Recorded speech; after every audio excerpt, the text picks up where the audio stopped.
Okay, on Friday, we were discussing slavery a little bit. We talked about states' rights, I believe. But mainly we were talking about slavery, because even if we're talking about states' rights, we're going to be talking about slavery, because that's the big issue. That is the hot button topic in the United States. The South and the North are becoming increasingly distrustful of one another. The South feels like, well, they're just using slavery as an excuse to interfere in our way of life. And in fact, they feel like the abolitionists are encouraging the slaves to rebel and to kill white Southerners. Did we see this the other day? Okay. The shows the concentration of slaves across the South. Of course, we call it two different things. We call it the Cotton Belt, and it's also called the Black Belt because of the concentration of slaves that lived there. So states' rights, and you can consider slavery as being a part of states' rights. And in fact, you'll hear people argue, well, the Civil War wasn't about slavery. The Civil War was about states' rights. And personally, I refuse to argue with people who won't take the time to do their research. Because if you go back and you read the 11 secession ordinances written in 1860 and 1861, you will find that every last one of them mentions slavery as the reason for their secession. And so you can argue states' rights as long as you argue that, yes, slavery was a state's right. Between the North and the South, and again, I'll use some interchangeable terms. I'll use the term free to talk about the North, and I'll use the term slave to talk about the South. And so between the free and the slave states, you have a difference of opinion. And that difference of opinion is in regards to whether you are a regionalist or a nationalist. People in the free states tended to be nationalist. They held to the idea or the concept of nationalism. What's good for the nation is most important. What's good for the nation is what's most important. People in the slave states held to the idea of regionalism. What's important for the state is what's best. And so that's a huge difference of opinion. Today, we tend to be more nationalistic. You hear some ideas of regionalism pop up, but today we tend to be nationalistic. We will follow nationalism. Here's an idea, or here's an example, rather. In 1861, in April of 1861, Robert E. Lee is summoned to the White House. Abraham Lincoln offers Robert E. Lee command of the Army of the United States. Big deal, right? I mean, Robert E. Lee's a professional soldier. He's been a soldier for all of his adult life. He graduated from West Point. He fought in the Mexican-American War. And so that is his life. And Abraham Lincoln gives him the opportunity to be at the top. And instead of telling him yes, Robert E. Lee says, let me go home and think about it. And so his home is located just across the Potomac River in Arlington, Virginia. So he goes home, and it was said by those who were there that he paced the floor all night long. The next morning, he sends Abraham Lincoln a letter, really just a note, and it very respectfully declines to take on that role. And he also resigns his commission in the United States Army. His reason for that is, I cannot take up arms against Virginia. In other words, I can't fight against my home state. That's a regionalist outlook. That's a great example of regionalism. I can't fight against my state. And most of the people in the South felt that way. A lot of people in the country felt that way. Rather than being un-American, you were a Virginian. Rather than being an American, you were from Ohio. But people in the North tended to be more nationalistic. All right. You began to see more and more ads. This one's actually from 1861. This is after secession has begun. But you would see things, this is about rights. This is about our rights, our Southern rights. No, it's really all about one thing. And there you have it. Jefferson Davis, who was a senator from Mississippi, who becomes the president of the Confederacy. He says, slave states, once more, let me repeat that the only way of preserving our what? Slave property. Well, I mean, it's right there in front of you. You can read, I suppose. Or what we prize more than life, our liberty, is by union with each other. And he actually uses a cartoon from the Revolutionary War that really was pushing the idea of becoming unified. But that line, once more let me repeat that the only way of preserving our slave property. Yeah, those would be the Confederate States. And during the American Revolution, or leading up to the Revolution, the snake was actually separated, but the names of the colonies were on each part of the snake. And the idea was to bring that together. All right. So Southerners begin to feel more and more that the North is using issues like slavery and tariffs as an excuse to interfere in the Southern way of life and to control the South. The idea is those people in the North shouldn't be able to control us, and we're not going to allow it. Why should people in New York be able to tell us here in Georgia what to do?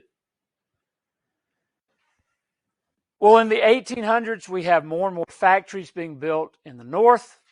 More and more industry comes into that region, into that area, and they are manufacturing stuff. And who do they want to sell that stuff to? They want to sell it to the people in the South. Well, the Southerners have learned we can buy stuff cheaper from Europe. And so to stop that practice, Congress, the North, convinces Congress to tax European imports or to place tariffs on European imports that would make them too expensive. Some of y'all are going to graduate from college. Some of y'all aren't. Hopefully all of you will. You're hopefully going to get a job that is meaningful to you and hopefully pays you a good salary.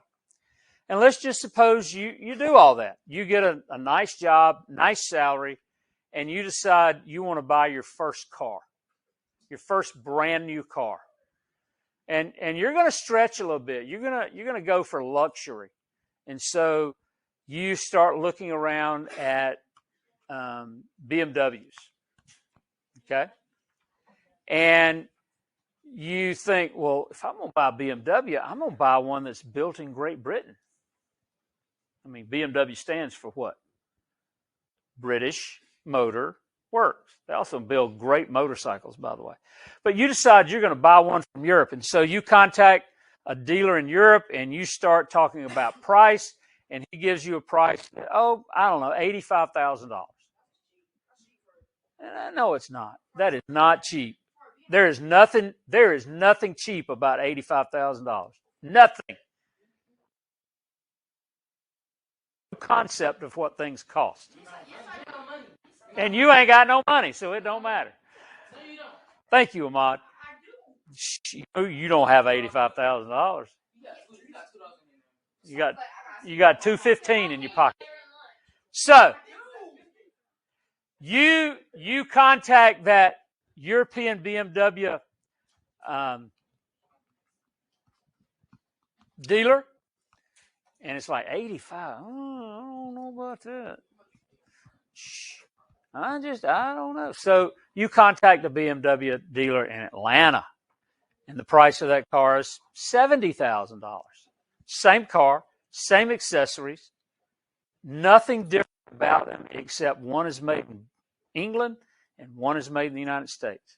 Why is that one from England $15,000 more? Because it was made in England. There's a tariff placed on it. In fact, I'll bet you that you don't find very many British-made BMWs running around on the roads in America anymore because it is so expensive. Here in Georgia, we have at least 2 car manufacturing companies. We have Kia and Hyundai, both Asian imports. Why are they built here now? Because of tariffs. Okay? So, that's what the North is doing to the South. We're going to tax those European imports so that you can't afford them. And to top it, they say it's to help the entire nation because the extra percent. American jobs, right? That's why Kia and Hyundai moved to Georgia. That's why Mercedes-Benz is in South Carolina right now. So that it's American jobs and you don't have that tariff. All right. So a tariff would work, and I think you've got a general idea. This would be cloth. In Great Britain, we make cloth. It costs $4 a roll. That's what we're going to sell it for in America. American-made cloth costs the same. Maybe this is a little better, or maybe you just don't want to buy from the North, so you buy the same price. But they put a tariff $4 to $5. Now, you got a family, you have to watch your money. Which one are you going to buy? The American is cheaper. Okay. All right. So the Republican Party, by the way, in 1860, it is brand new. It has never supported a candidate for the office of President of the United States. Part of their platform, part of their party platform is the tariff. We want to protect American jobs. We want to protect the home market. And so that's part of what they campaign is let's keep the tariff. Let's put that in place so that American jobs are preserved. We can grow American business rather than business in Europe. 1828, Congress passes a tariff on cotton that is so high that the people in the South call it the tariff of abominations. Now, an abomination is something that you can't stand, you can't tolerate. It's frightening in its magnitude. Think of the abominable snowman. Okay? Oh my gosh. So the South, the people in the South are so upset about this, they call it the tariff of abominations. And here's the worst video I will show you all year long.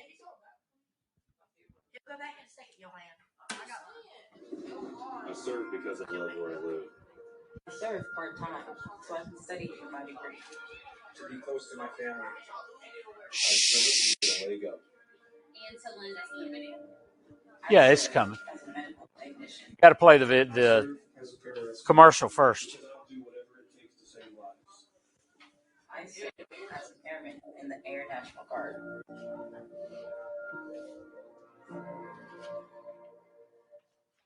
Here you go. In the last episode of History Sci-Fi Theater, the North had come to love tariffs because they made people buy more American manufactured goods, while the South hated tariffs because they hurt trade with Europe. And now, this week's episode.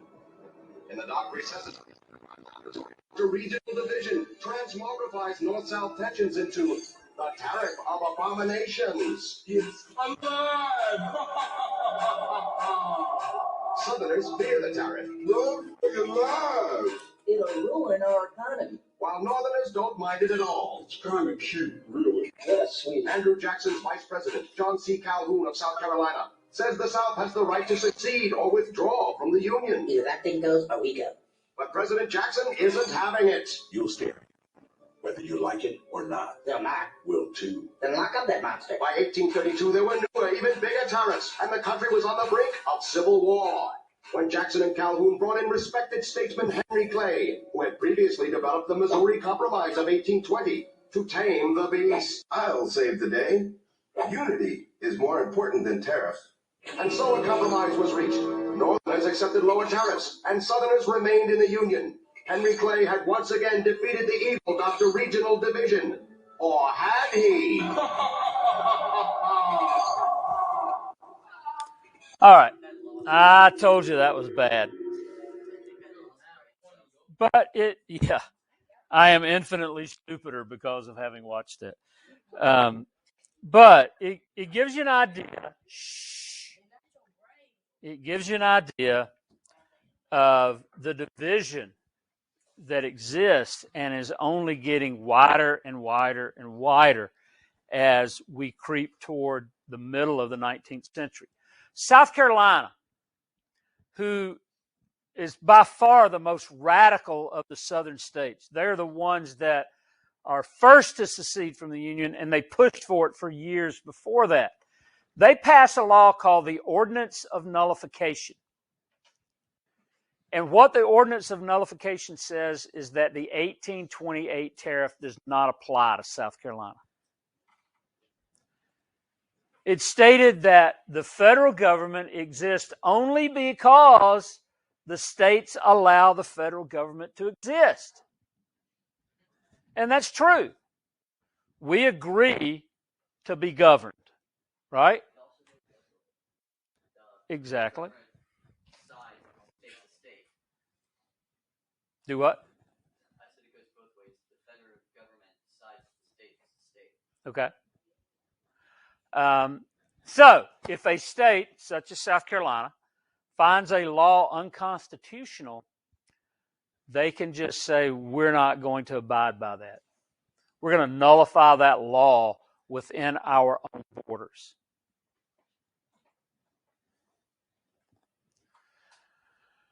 Think about the dollar bill. Okay? That is a common currency in the United States, right? Well, what if South Carolina or what if Georgia decided, you know what, we're no longer going to accept U.S. currency? We think it's unconstitutional. And they nullify any law that has to do with currency. That's crazy, isn't it? To think that, we would just not abide by a law because we don't like it. And that's basically what South Carolina does. We don't like that law, so we're going to kick it out. We're going to get rid of it. John Calhoun, who is the vice president of the United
And both sides are happy with it. Both sides feel like they won something.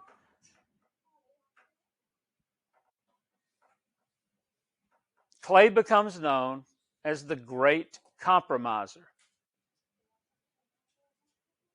Excuse me? What?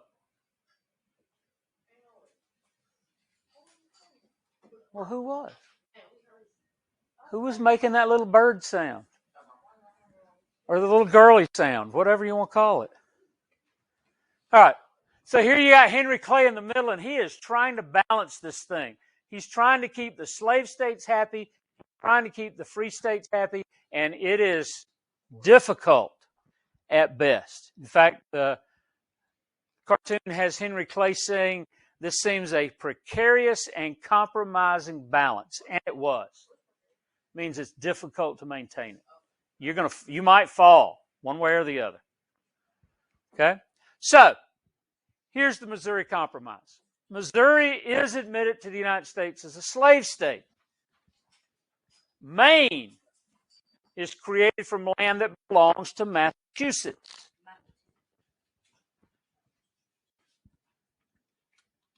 And so now we have that equilibrium again. And Congress says that in the future, any state above the latitude line of 36 degrees 30 minutes will be admitted as a free state. Any territory below that line will be admitted as a slave state. Everybody's happy, right? Well, they are. They actually are. They're happy for the next 28 years. Here's what they do. The green, those are slave states. And in this particular map, all of them had been slave states for a while, except Missouri. Missouri's above the line, though. So is Kentucky, Virginia, D.C., Maryland, and Delaware. Does that mean they no longer can be slave states? No, it doesn't. Because what did the Missouri Compromise say? It said in the future, anything above this line would be admitted as slave. Anything above the line would be admitted as free. Anything below the line would be admitted as slave. But look at the line. Where does it stop? It stops here. What's all this? Who does that belong to? Belongs to Mexico. So that has nothing to do with the United States until it does. Well, and it eventually does. 28 years later. The United States fights Mexico. You have the Mexican-American War. It ends in 1848. It's not a very long war. Ends in 1848. The U.S. defeats Mexico. And as a result, they gain all of that land that was considered to be New Spain. It was owned by Mexico. So now, the United States has all this land, all this new land. And look at where our line is. Our line starts right here, and it goes all the way across to California, to the Pacific. Now what are we going to do? Because the North doesn't want slavery down here. The South does. Okay? The South wants slavery here. They're willing to operate on the 3630 line. The free states aren't. And so there has to be another compromise. And it's known as, very original name, the Compromise of 1850. Now, what does that compromise say? Well, Henry Clay's brought in again. Yep. Henry Clay is brought in, and under this agreement, under this compromise, California is admitted to the Union as a free state, but other lands are going to be opened up to slavery. So basically what this does is it nullifies the Missouri Compromise. That's one thing that happens. Second thing that happens is the slave trade is abolished in Washington, D.C. Remember, the Fugitive Slave Act of 1807 banned international slave trade, but it does not ban internal slave trade. The Missouri Compromise, the Compromise of 1850 does ban slavery in Washington, D.C. Or not slavery, but the slave trade. And then the third thing that happens is a very strict Fugitive Slave Act. Now, this punished those who helped escape slaves, and it also required the state to send back to the owner any escaped slaves. So it's a pretty strict law. And here's poor old Henry Clay. And he's right. He says, I can't keep doing this forever. You can't keep pushing things out into the future. Ultimately, you have to deal with them once and for all. Going into debt. You take out a loan, and you do, but you decide, we'll take out another loan to pay out the loan. You do that long enough, and you find yourself in deep dookie. And I just said that on tape.